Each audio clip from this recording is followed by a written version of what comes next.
ভোরের আলো তখনও পুরোপুরি ফোটেনি, বাইরে ঝিরিঝিরি বৃষ্টি, প্রতিদিনের মতোই ব্যস্ততা আর চেনা আড্ডায় মুখর ছিল নিউ ইয়র্কের ওজন পার্কের পরিচিত বাংলাদেশি রেস্টুরেন্ট বৈঠকখানা। 24 ঘন্টা খোলা থাকা এই রেস্টুরেন্টটি প্রবাসী বাংলাদেশিদের কাছে কেবল খাবার জায়গা নয়, যেন ঘরের বাইরের এক টুকরো চেনা আপন আঙিনা। কিন্তু আজ ভোরে সেই চেনা প্রশান্তি রূপ নিয়েছিল চরম আতঙ্কে। অল্পের জন্য এক বড় বিপর্যয় থেকে রক্ষা পেয়েছে রেস্টুরেন্ট, আর এর নেপথ্যে রয়েছে কয়েকজন সাধারণ কর্মীর অসাধারণ সাহসিকতা ও তাৎক্ষণিক বুদ্ধিমত্তা।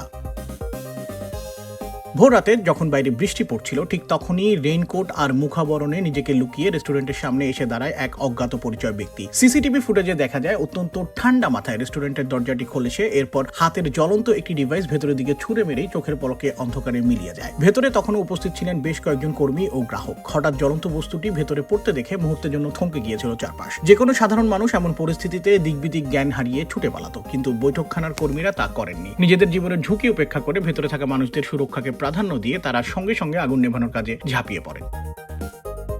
ঘটনার খবর পেয়ে দ্রুত এলাকায় পৌঁছায় নিউ ইয়র্ক পুলিশ NYPDর বিশাল বহর। নিরাপত্তার স্বার্থে পুরো এলাকাটি তাৎক্ষণিকভাবে ঘিরে ফেলা হয়। পুলিশের বিশেষায়িত ও বোমা নিয়ন্ত্রণকরণ ইউনিট ঘটনাস্থল থেকে আলামত সহ সেই ডিভাইসটি উদ্ধার করে পরীক্ষার জন্য ল্যাবে পাঠিয়েছে। পুলিশ প্রাথমিকভাবে এটিকে একটি বোমা সদৃশ্য ডিভাইস হিসাবে বর্ণনা করেছে, তবে এটি কোনো পরিকল্পিত হামলা নাকি অন্য কোনো উদ্দেশ্যে করা হয়েছে তা এখনো নিশ্চিত নয়।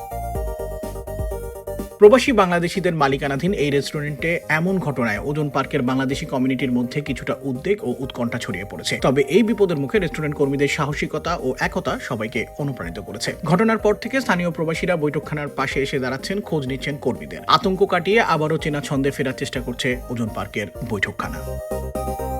সাইম শুভ, ATV USA, নিউ ইয়র্ক।